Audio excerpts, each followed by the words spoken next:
Hey everybody, welcome to another episode of Shake Sales. I got Meredith Chandler here. Welcome. Hi. How's it going? Great. So excited to be here. We're going to talk about two things. Really accountability for sales teams and sales reps and AEs, and empathy and why the heck that matters. Meredith, would you mind just giving a quick intro in your background, what you're doing right now? Let me jump in. Yes. Hi, everyone. I'm Meredith Chandler. I'm currently head of sales at P Club IO. It's a skill transformation platform for sales reps. And previously to that, I have managed teams and I've come in as the first sales rep at multiple companies, built those teams out, scaled them, then moved into management before moving along in the career. Nice. Awesome. So doing sales and leading sales teams for a while. So, let's jump into the first topic, empathy, right? So okay, I'm the CEO of Mailshake.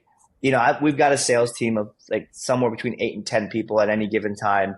And, I measure as a CEO, like the results, right? Like how many leads are we getting, demos, revenue, all the metrics. I don't regularly communicate with every individual sales rep. So I personally don't have a whole lot of empathy. I look at the numbers, but why does empathy matter from your perspective or in your world? Empathy is huge in sales because as of today, it's still human beings selling, right? We're not bots and we haven't been replaced by bots today. And so Every human being is intrinsically motivated by something completely different, right? And it's our job as leaders to find out what motivates each individual so that we can help support them and play into those motivations. So an example is I once had a boss many moons ago who was always dangling promotions. And he would say, well, if you did this, you could get promoted. And if you did that, you'd get promoted.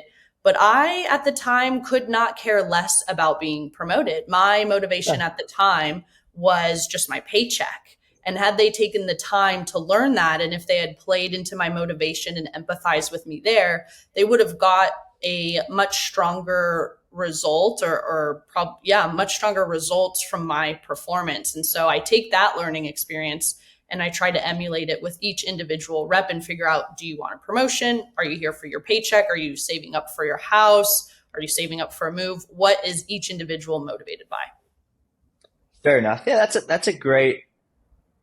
I think that's a very overlooked step, right? Like everyone's like, you put a rep in a mold and maybe their output what they work on the numbers might be the same, but like the reason behind why they're at work or what they're doing and why they're doing is all different. So I totally see why, like if a manager is like, oh, like dangly and carrot and you want chocolate, it's like, yeah, I don't care. I want more money, not a better title right now. Right.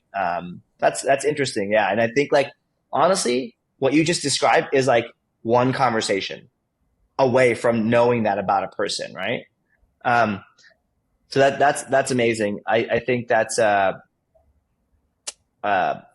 you get that little piece of detail and everything and how you manage that person changes. Right. I found like in managing various roles and employees over the years, like somebody might love direct feedback and the very next person might be like, well, I prefer it this way. And like people are like, I want verbal feedback. I want written feedback. And it's just like all these little details are just like, if you overlook them, the results on the other end are going to suffer. Right. Absolutely. Awesome. No two reps are alike. No two managers are alike. No two humans are alike. Yeah, fair enough. Yeah. And we haven't been replaced by AI. And, I've seen, we play around with AI all the time and there's a reason why, right? I don't think it's going to help augment our roles and the manual work we do versus replace us. But anyways, let's talk about accountability. So, again, accountability, what does that like for you as a head of sales? What does that mean how do you hold your team accountable? How do you hold yourself accountable? Yeah, I think accountability plays off of empathy, right? So the first thing you want to do is build that system of trust with your team or your reps, right? And so going back to empathy, which will play on accountability, some things that I've done in the past is when I get a new team member, like you said, day one, you want to ask them, what motivates you so that you're working towards those goals throughout your entire time together. And when you think about accountability, some of those things can look like, if let's say you're moving towards a promotion or your goal is a promotion, at the top of every one-on-one, you want to review that rep's goals. Okay, to get to your promotion, we need these things from you. How did you deliver on those things this week? Okay, you delivered on 2 out of the 3. What happened to the third? What's blocking you? How can I help you get to that third? Instead of, berating them, you didn't get to the third, you need to get there. You need to understand why there was a miss, because there might just be a blocker in the system or ops or the product. And it's our job as managers to help unblock anything that the rep has standing in their way towards achieving goals. Love it. Right. So you're not berating, you're asking questions, and you're holding everyone like accountable, but like really, and I did some light stalking on your LinkedIn.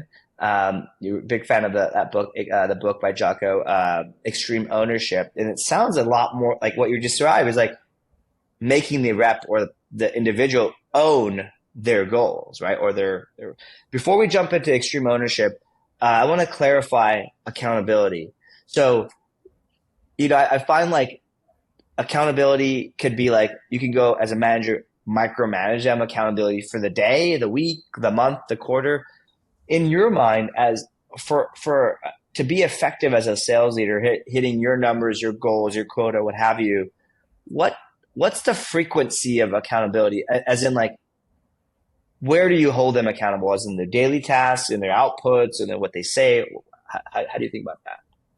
Yes. So going back to the original point of making it about them, we want them bought into their own goals, right? That's why they're here. That's why they're at work. Everybody has a different why. So we need to frequently revisit that. And the way I do it is in weekly one-on-one. So before we go into deal review, which should really only be a small subset of your one-on-one, it's reviewing their goals, how they're performing against them, discussing any blockers, the managers or myself leaving with any takeaways to unload those blockers. But then when we think about accountability on a bigger scale, one thing that I've found immensely helpful is a quarterly business review. So we do it at the top of each quarter, and it takes about a full day, but it's each rep going through their book of business, outlining their path to goal on their specific numbers and presenting their plan based on their numbers of how to get there. Now, one time I had a rep present the team's number or the team's KPIs based on his number, right? So he had a number and he was doing it off of an average of 20% close rate. His close rate was only 10%. And so we as a group had to hold him accountable and say, your close rate is half of the team's. So you actually have to do double the inputs to get to the same result. And so knowing that we were able to catch that at the beginning of the quarter and put him on the right trajectory from a supportive standpoint, not of, you're lacking or you're slacking here, you need to do twice to catch up. It was the reality of, if you do what everyone else is doing based on your numbers, you are not going to hit. So if you want to hit, we have to change the numbers, and we have to change them at the top of the quarter instead of when it's too late, when we're 1 month out from the end of quarter. I love it. And so you do this at the start of the quarter for how they plan on hitting their team, and you do this as a group. Yes. You find that the group dynamic helps because everyone kind of lifts each other up type of thing? Yes. So the format is a retrospect and then a look ahead. So what went well, what a tongue twister, what went well for me last quarter. And so reps get to highlight their strengths. And then if I say, I did really well at this, and a rep is thinking, wow, I could really use some help with that, later they will go and meet with the stronger rep in that, and they'll help each other and lift each other up. So after they do the retrospect, then they look ahead at the next quarter and plan out according to their numbers how they're actually going to hit. So yes, the group aspect has been really helpful because they can lean on each other's strengths and weaknesses and uplift at the same time. Yeah, that's awesome. And I think you're like the math on like if someone has a low close rate, there's no way to hit the same number if everyone wants the same without that person getting more leads. And so it's like, I find if I were in that shoes, I'd be like, I need more leads, but I also maybe need to like take some training, to get better at that. And so I know I wasn't originally planning on talking about like training, and I know that's what you guys do as a company. I'm a firm believer in training all the reps, all the whole team, like helping level them up. Like we probably spend like $1,000 to $2,500 a year per person Oh, wow. on training. Some of that, I'd say like some of it's like more, and then with the sales team, they get a lot of the same access to training. So actually like it brings the average down. But like, you know, I look at the numbers, like higher close rate means you need less leads to get the number up. Helping a rep close, one of the biggest things we had an impact on was like our reps just being comfortable saying a big number and then pausing. That was like the one thing. And we took lots of training. I forgot where we took the training, but they just got more comfortable saying a bigger number, and magically the ACV of our deals went up, right? And therefore all revenue went up. But super firm believer in like just training. And what better place than P Club, right? To go do that. If your reps or your team ain't getting smarter, you have dumber or the same people while everyone else is getting smarter. You can't compete in this market. But let's talk about extreme ownership. So, like, you read this book, you're jacked up on this. Like, how do you apply this into your life and your business and in your role? Where does this fit for you? Yeah, I would say life in general gets so much easier when you take ownership for everything in it, right? So it can even just go back to how you start your day, right? Am I going to pick up my phone first thing in the day and be reactive to somebody else demanding my attention?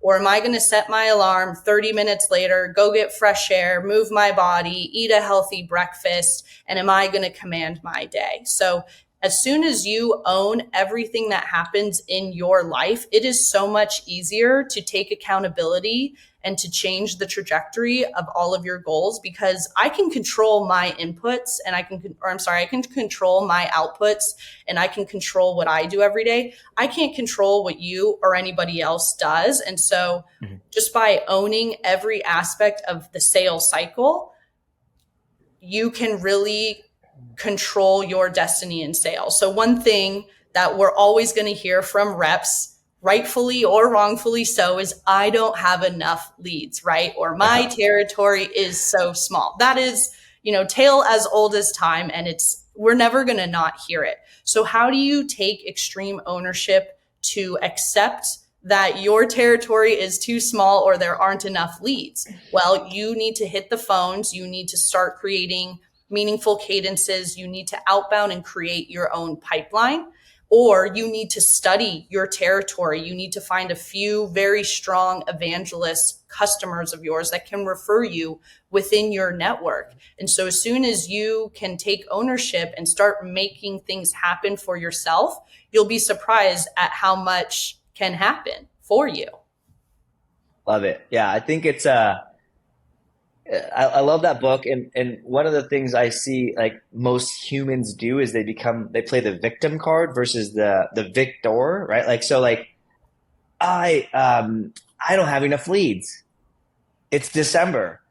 Well, hey, it's December. Every December is slower. And because it's slower, I'm going to do these 5 things to really make sure the smaller lead volume I have I can figure out my close rate. I can get more find champions or referrals and whatever, right? So like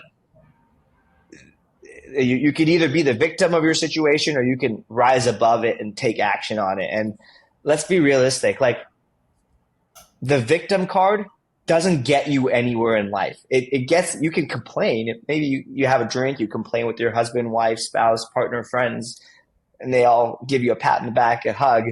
At the end of that session, you still are in the same damn situation. So, but anyways, that's awesome. I love it. So everyone watching, first of all, go to P Club, get your sales team trained, improve, whatever ways whatever weaknesses are in your team, go tackle those first. Number 2, what Meredith said, accountability, empathize with your folks. Start with empathy, hold your team accountable, and teach them. What you're really doing is teaching them how each individual can be accountable for themselves. And I love that. Absolutely.